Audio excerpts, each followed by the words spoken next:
كبيرا والحمد لله كثيرا وسبحان الله بكرة وأصيلا لا إله إلا الله والله أكبر الله أكبر ولله الحمد إن الحمد لله نحمد الله ونستعينه ونستغفره ونعوذ بالله من شرور أنفسنا وسيئات أعمالنا من يهد الله فلا مضل له ومن يضلله فلا هادي له نشهد أن لا إله إلا الله ونشهد أن محمدا عبده ورسوله صلاة وسلاما دائمين متلازمين على نبي الكريم محمد صلى الله عليه وسلم وعلى آله وأصحابه ومن تبعهم بإحسان إلى يوم الدين. قال الله تعالى في كتابه الكريم أعوذ بالله من الشيطان الرجيم بسم الله الرحمن الرحيم يا أيها الذين آمنوا اتقوا الله حق تقاته ولا تموتن إلا وأنتم مسلمون. أما بعد. Hadirin sidang salat Idul Fitri yang dirahmati Allah Subhanahu wa taala. Allahu Akbar. Allahu Akbar walillahil hamd. Tidak ada perpisahan yang lebih mengesankan sekaligus mengharukan daripada perpisahan dengan bulan Ramadan. Ramadan adalah bulan yang penuh berkah dan ampunan ilahi. Di dalamnya kita semua dihantarkan secara perlahan tapi pasti menuju titik fitrah sejati. Titik penciptaan kita yang bersih dan suci. Saat manusia tunduk dan taat kepada Allah Rabbul Izzati. Allah sang pencipta tidak pernah bermaksud buruk ketika pertama kali menciptakan manusia. Karena itu tidak mungkin manusia mencapai kesempurnaan dirinya tanpa kembali ke titik asal diciptakannya, fitrah. Dan fitratul Islam, fitratul iman, fitratul tauhid kepada Allah semata. Itulah titik di mana manusia benar-benar menjadi manusia. Bukan manusia yang penuh lumuran dosa, kemaksiatan, kemunafikan, apalagi kekafiran kepada Allah. Karena itu tidak fitrinya, tidak fitrahnya.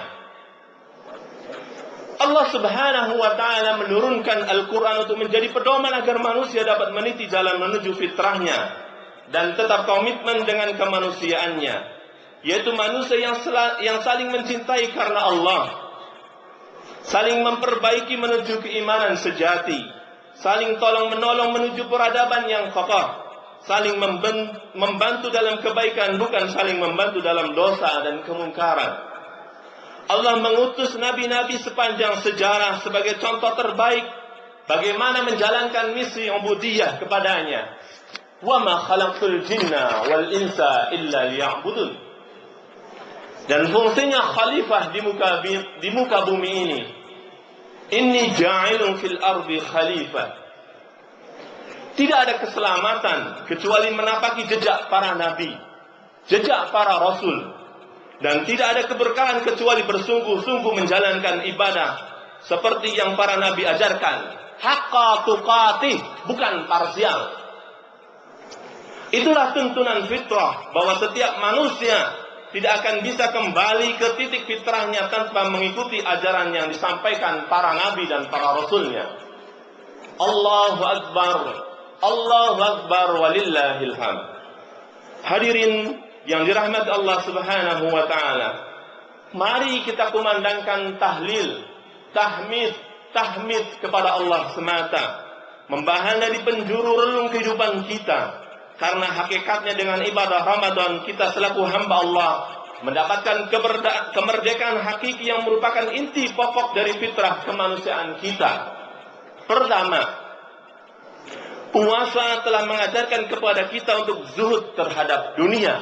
Dan kita lebih mementingkan obsesi akhirat. Itu lebih utama dibandingkan obsesi keduniaan. Walal akhiratu khairul laka minal ula. Wal akhiratu khairu wa abqa. Lebih kekal, lebih abadi. Artinya puasa Ramadan harus berhasil mengantarkan hamba Allah untuk memerdekakan nafsunya dari perasaan cinta dunia, hubbud dunya wa karahiyatul maut. Selama sebulan penuh hamba Allah terdidik, tertarbiyah, terbina untuk menjauhi segala kesenangan duniawi yang dihalalkan Rabb-Nya. Mereka tinggalkan makan, minum, dan berhubungan suami istri hanya untuk mendapat ridha Allah dengan tujuan dapat menjauhi semua larangan Allah Subhanahu wa ta'ala. Orang yang lulus dari madrasah Ramadan sejatinya memandang dunia ini hina, game, la'ibu wala, game. Karena ia menyadari betapa dunia hanyalah tempat persinggahan dan ladang untuk menanam amal saleh menuju kehidupan abadi di akhirat. Orang yang berpuasa sadar betul bahwa kehidupan dunia itu sementara, lain walau senda gurau, game, permainan, dan tidak tertipu oleh kilauan dan keberlapan dunia. Dari Jabir bin Abdullah, sungguh Rasulullah sallallahu alaihi wasallam melewati pasar dan orang-orang sedang sibuk. Lalu beliau melewati bangkai anak kambing yang kupingnya kecil dan beliau ambil dengan memegang kupingnya. Lalu beliau bersabda, siapakah dari kalian yang ingin membeli bangkai ini seharga 1 dirham? Mereka menjawab, kami tidak menginginkannya. Lagi pula, apa manfaat yang didapat dari bangkai itu? Lalu Nabi berkata, baiklah, ini gratis untuk kalian. Apakah kalian mau? Mereka menjawab, demi Allah, jika kambing itu masih hidup, kuping yang kecil itu adalah cacat. Bagaimana pula dengan bangkainya? Rasulullah sallallahu alaihi wasallam bersabda, wallah, demi Allah, sesungguhnya dunia itu lebih hina. Sesungguhnya dunia itu lebih hina. La'ibu wala, game, permainan dan senda gurau di mata Allah dari pala bangkai itu. Hadis riwayat Muslim. Umat yang ditempa zuhud memandang dunia seperti firman Allah. Ketahuilah bahwa sesungguhnya kehidupan dunia hanyalah la'ib, game, permainan dan senda gurau yang melalaikan, perhiasan dan bermegah-megah antara kaum serta berbangga-banggaan tentang banyaknya harta dan anak. Seperti hujan yang tanam-tanamannya mengagumkan para petani. Kemudian tanaman itu menjadi kering dan kamu lihat warnanya kuning. Kemudian menjadi hancur dan di akhirat nanti ada azab yang keras dan ampunan dari Allah serta keridhaannya.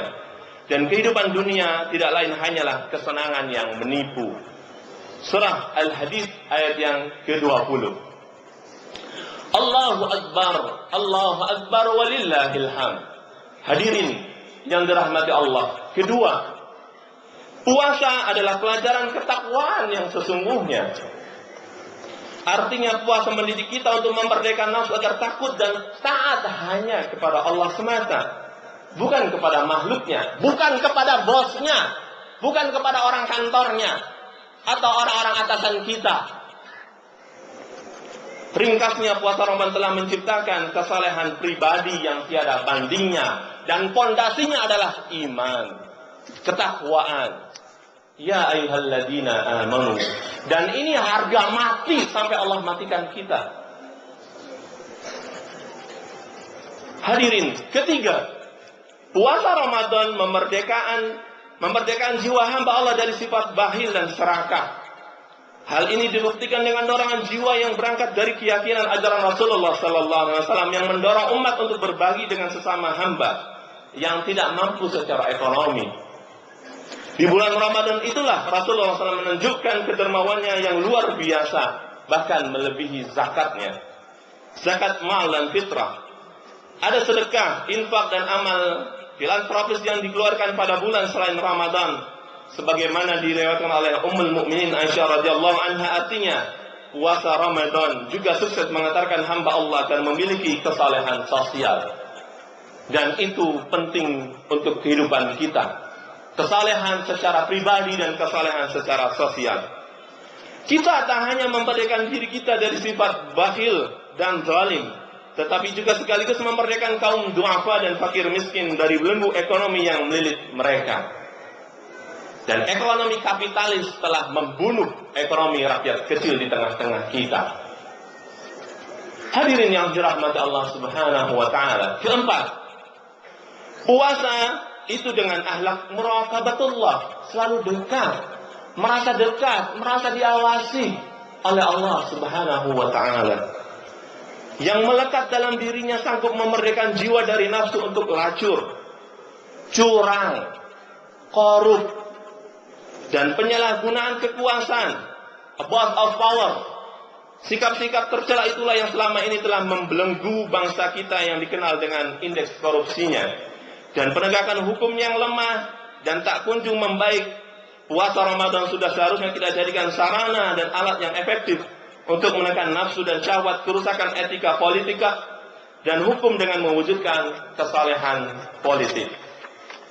Allahu Akbar, Allahu Akbar walillahil hamd. Hadirin jamaah yang dirahmati Allah Subhanahu wa taala.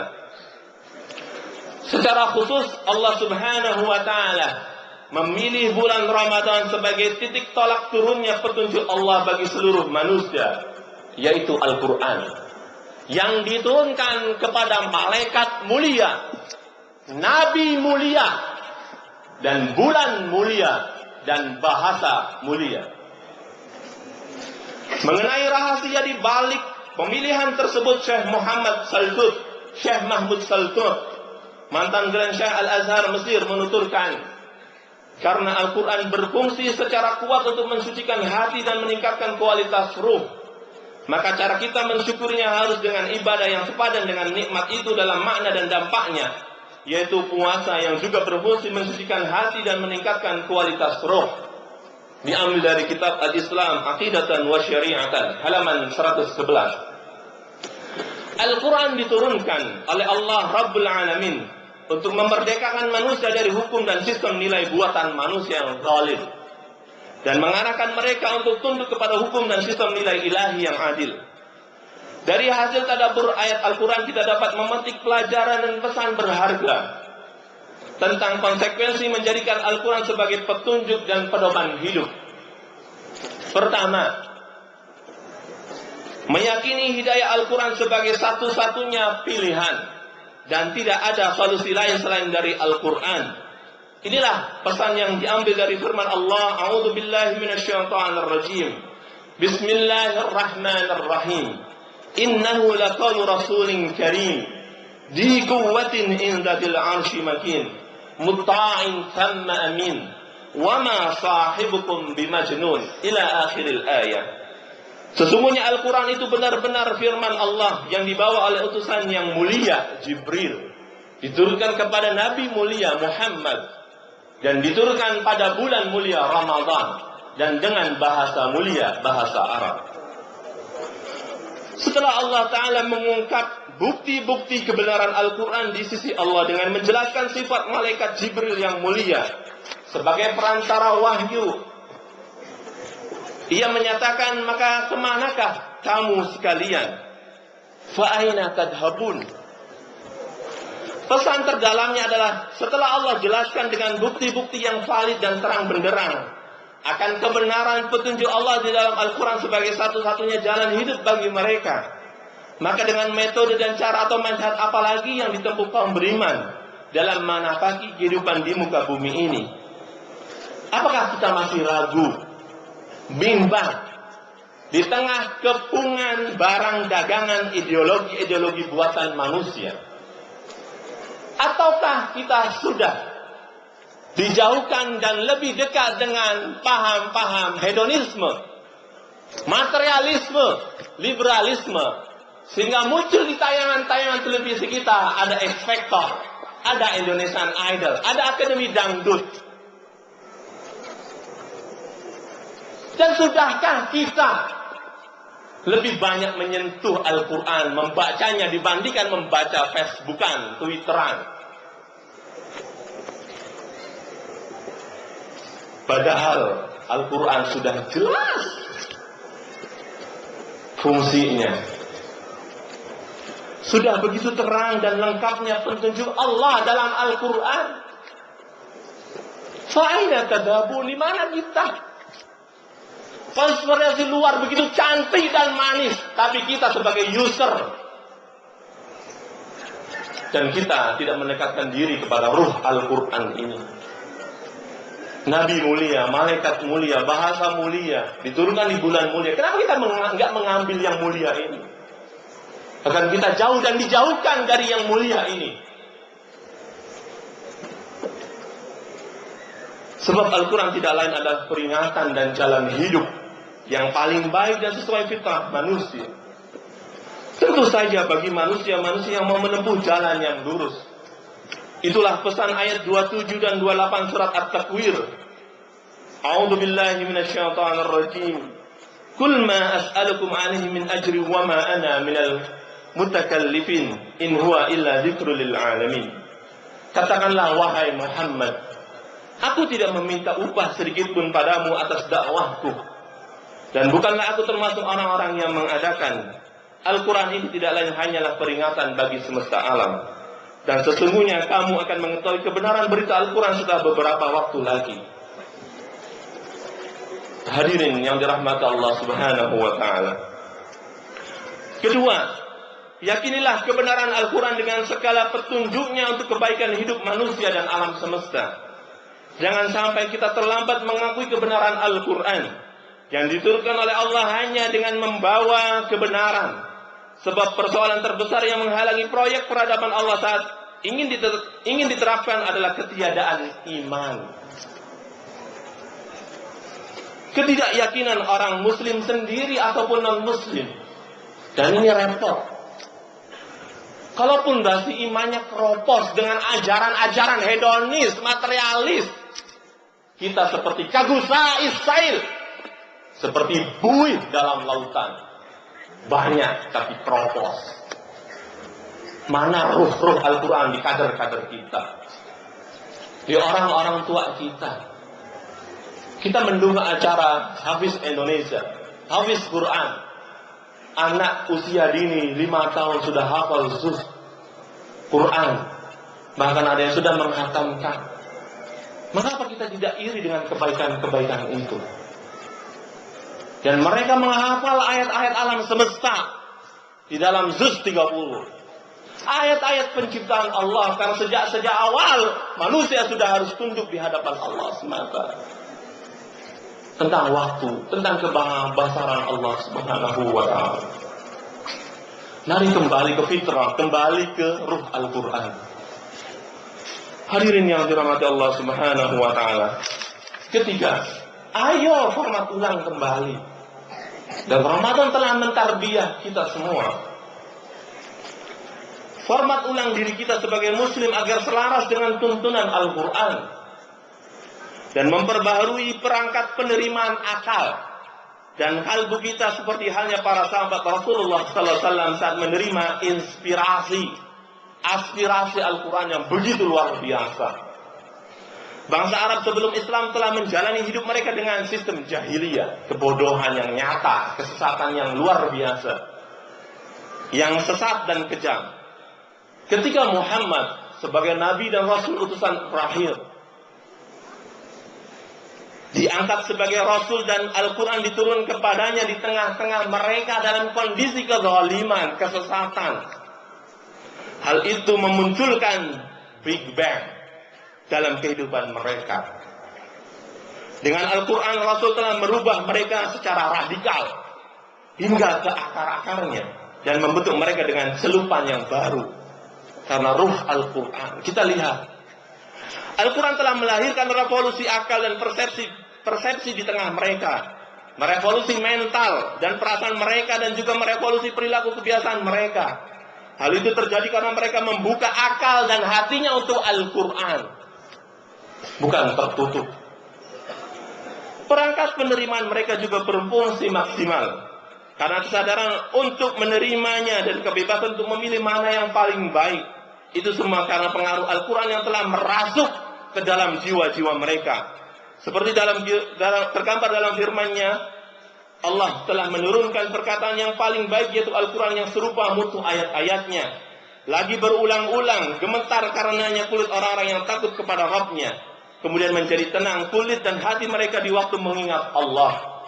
Itulah petunjuk Allah, dengan kitab itu Dia menunjuki siapa yang dikehendakinya. Hadirin yang dirahmati Allah, Akbar. Para sahabat telah menjadikan Al-Quran sebagai panduan dan pedoman hidup mereka. Dalam setiap aspek kehidupan mereka selalu bersandar dan merujuk kepada Al-Quran. Ar-rujuk ila Al-Quran wa sunnah an-nabawiyah.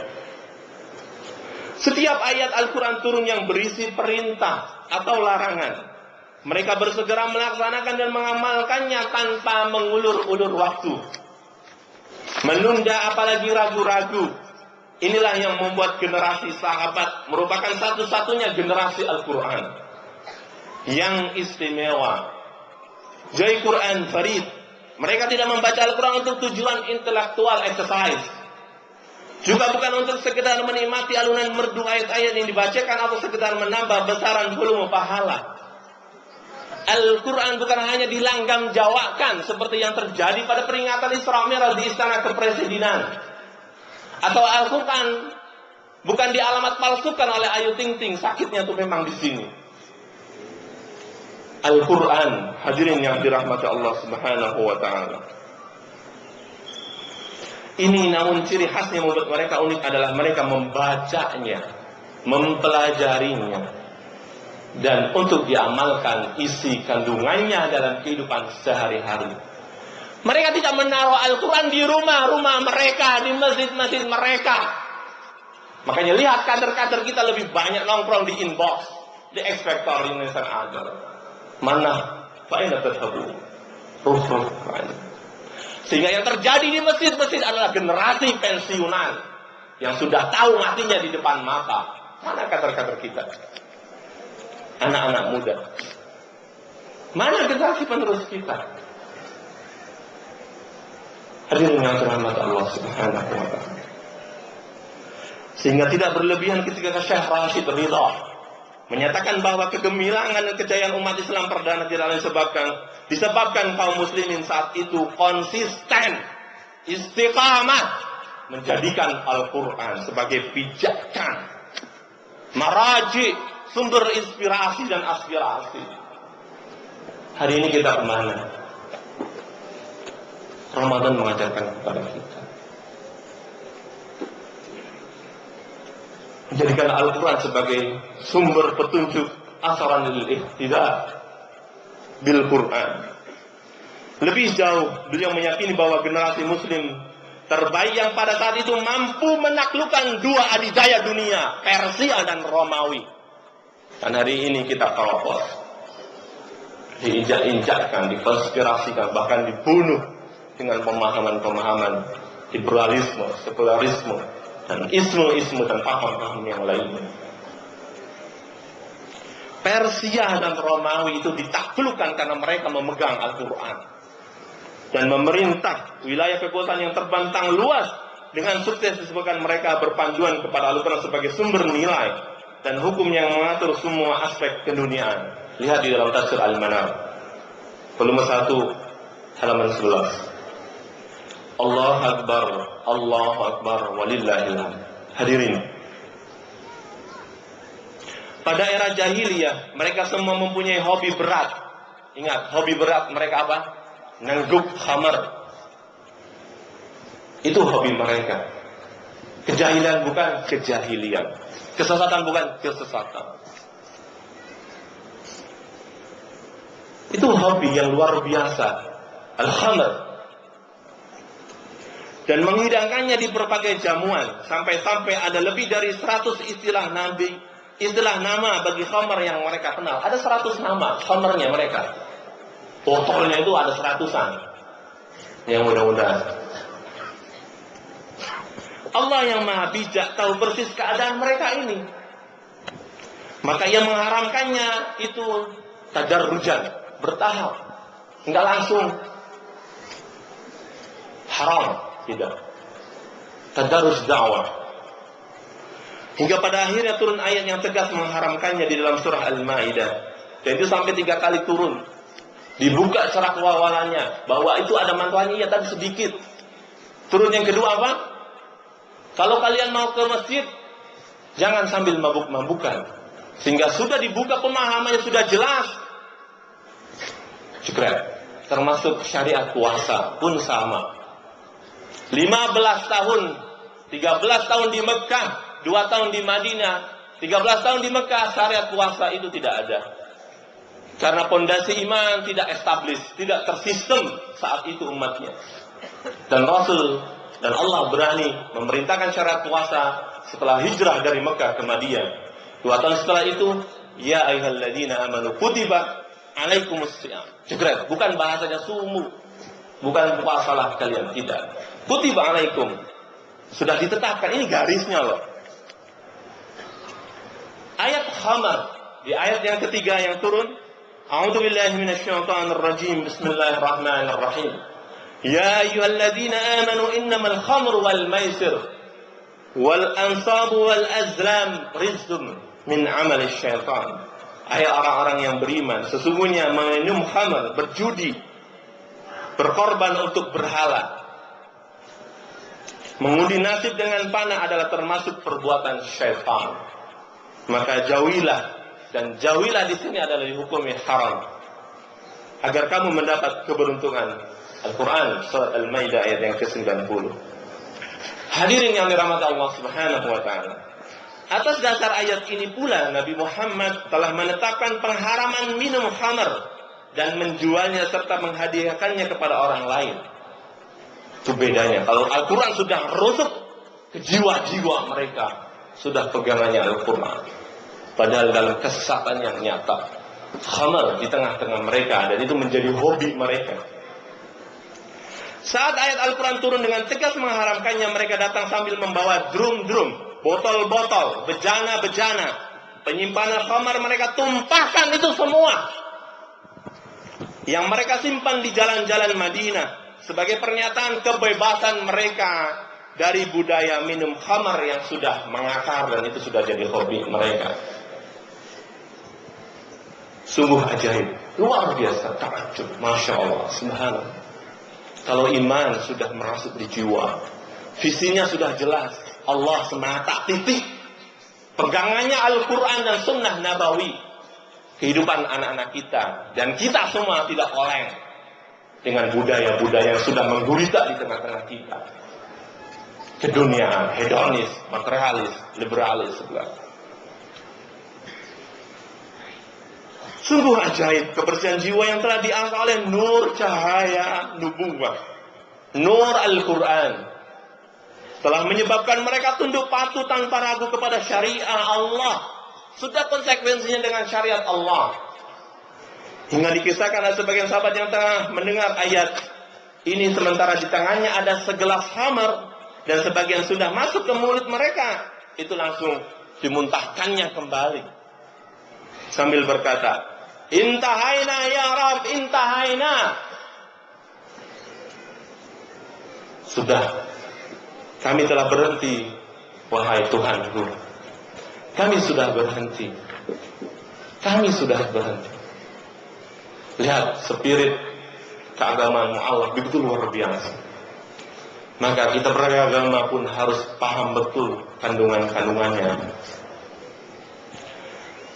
Hadirin yang dirahmati Allah Subhanahu wa ta'ala, sebagai respon firman Allah, fahal antum muntahun, maka apa kalian mau hentikan kebiasaan itu? Dalam surat Al-Maidah yang 91. Sikap dan mental yang sudah dimerdekakan Al-Quran sungguh luar biasa, dan itu tak hanya sebatas kaum laki-laki saja.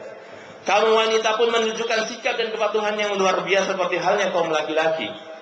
Para wanita muslimah yang telah mencerap cahaya Al-Quran sangat mematuhi dan sikap melaksanakan perintah ataupun menjauhi larangan Allah.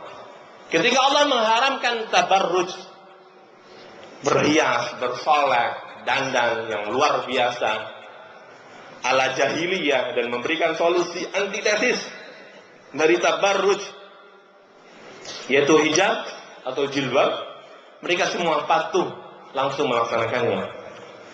Sebagai ganti dari tabarruj, Allah menetapkan lifestyle baru bagi kaum wanita muslimah, yaitu dengan menjaga kehormatan, menutup aurat, memelihara adab, dalam segala situasi dan kondisi.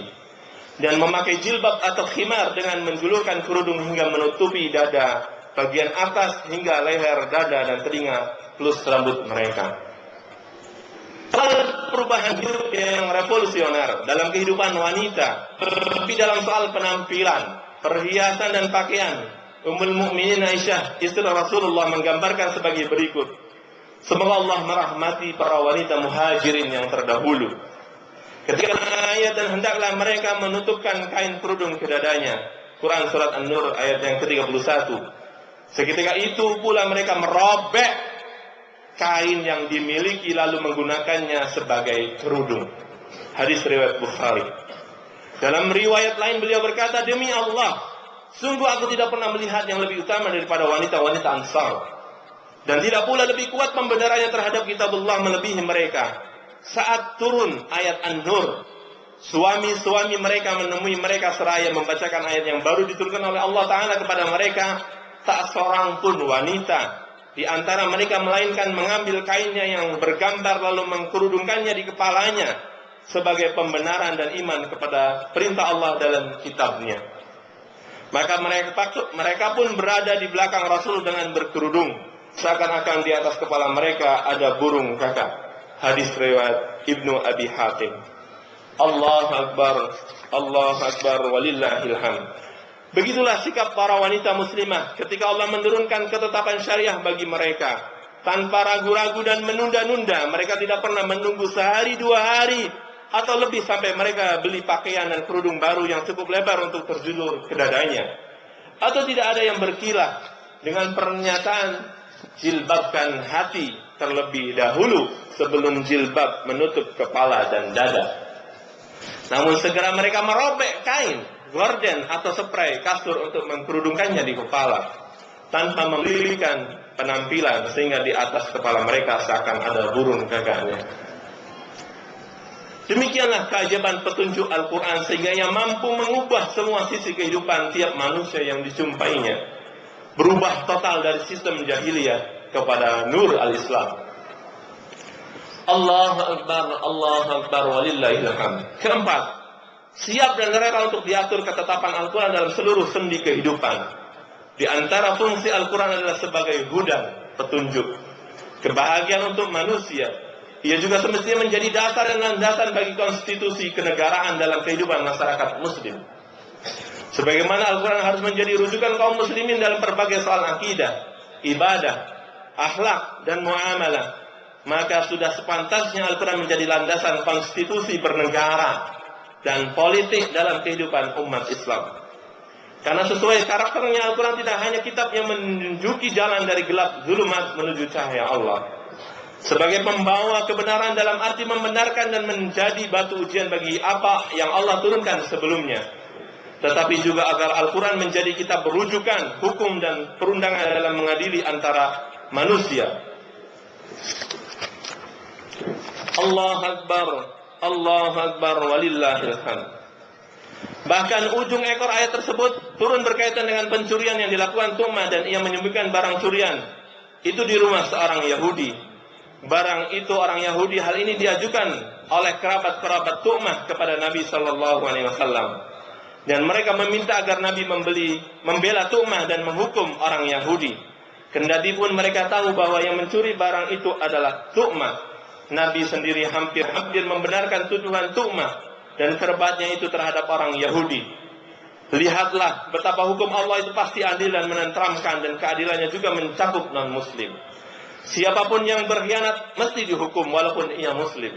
Dan Rasul pun dilarang untuk menzalimi pihak tertuduh meskipun ia non-muslim, karena hanya untuk membela muslim yang berkhianat. Menegakkan hukum Allah pasti akan memberikan keadilan dan ketentraman serta rahmat bagi alam semesta tanpa pandang bulu. Bahkan Allah karena begitu menekankan soal kewajiban berhukum kepada hukumnya semata, dia tidak menggunakan perantara Rasulnya seperti lazimnya perkataan Rasul di dalam Al-Quran yang didahului redaksi kul, katakanlah. Betapa pentingnya hal itu sehingga Allah sendiri yang langsung memerintahkan hal tersebut. Dengan perkataan Rasul menyatakan, maka patutkah aku mencari hakim selain daripada Allah, padahal dialah yang telah menurunkan Al-Quran kepadamu dengan rinci. Orang-orang yang telah kami datangkan kepada mereka mengetahui bahwa Al-Quran itu diturunkan dari Tuhanmu dengan sebenarnya. Maka janganlah kamu sekali-kali termasuk orang-orang yang ragu. Surat Al-An'am ayat yang ke-114. Allahu Akbar walillahil hamd. Hadirin, inilah juga rahasia mengapa surah Al-An'am yang berisikan ayat-ayat perintah dan larangan dengan metode talqin, pendektian, dan ayat pentingnya berhukum dengan hukum Allah itu diturunkan seluruhnya sekaligus dalam satu malam. Dan dari sinilah kita dapat memahami betapa pentingnya kandungan surah ini bagi umat manusia. Sehingga saat surat itu turun ke bumi, itu dibawa oleh Jibril alaihissalam, dan itu diiringi dan disaksikan oleh 70.000 malaikat yang bergemuruh membaca tasbih dan tahmid kepada Allah Subhanahu wa taala. Allahu Akbar walillahil hamd. Semoga hadirin, kemenangan kita di hari yang fitri ini dapat mengantarkan kita menyadari pentingnya kita semua mematuhi semua petunjuk Allah di dalam Al-Quran, agar kita sa'idun fid dunya wa sa'idun fil akhirah, dan kita kembali ke fitrah al-Islam, ke iman, ke tauhid, kembali kepada Allah, dan selalu dekat dengan Al-Quran sebagai ruh dalam kehidupan kita, dan juga sunnah Nabi kita yang harus diamalkan dalam kehidupan kita sehari-hari. Marilah kita berdoa kepada Allah, mudah-mudahan Allah ampuni dosa-dosa kita. Allahumma ighfir lil muslimina wal muslimat wal mu'minina wal mu'minat al ahya'i wa tub ilaihim. Allahumma ighfir lana wa liwalidina warhamhum kama rabbauna shighara. Ya Allah, ya Rahman, ampunilah kami dan ampunilah kedua orang tua kami yang telah mendidik, membimbing agar kami menjadi orang-orang saleh. Ya Allah, Rabbighfir lana wa li ikhwanina alladziina sabaquna bil iman. Ya Allah, ampunilah dosa-dosa kedua orang tua yang telah meninggalkan kami, saudara-saudara kami yang telah meninggalkan kami. Wala taj'al fi qulubina ghillan. Ya Allah, janganlah Engkau jadikan di hati kami kedengkian terhadap orang-orang yang beriman. Ya Tuhan kami, sesungguhnya Engkau Maha Pengasih lagi Maha Penyayang. Ya Allah, Allahumma tahhir qulubana bil Qur'an. Ya Allah, bersihkan dan sucikan hati dan jiwa kami dengan Al-Quran yang mulia. Allahumma dzakirna minhuma nasina wa 'allimna minhuma jahilna. Ya Allah, ya Allah, ingatkan kami pada ayat Al-Quran yang terlupa. Ajarkan kami darinya apa yang tidak kami ketahui. Berikan rezeki kepada kami berupa kenikmatan membacanya malam dan siang. Jadikan ia hujjah bagi kami, jangan jadikan ia hujjah di atas kami.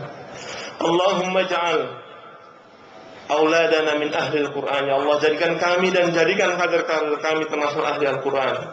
Menjadikan keluargamu dan hamba-hamba istimewa di sisimu, wahai Zat yang Maha Penyayang. Ya Allah, sabbitna bil iman. Allahumma sabbitna bil iman. Ya Allah, kuatkan, tetapkan iman kami. Tawaffana muslima. Matikan kami, kita semua, ya Allah, dalam keadaan beriman, berislam. Walhiqna bis salihin. Serempetin terus dengan orang-orang saleh, ya Allah, ya Rahman, ya Rahim.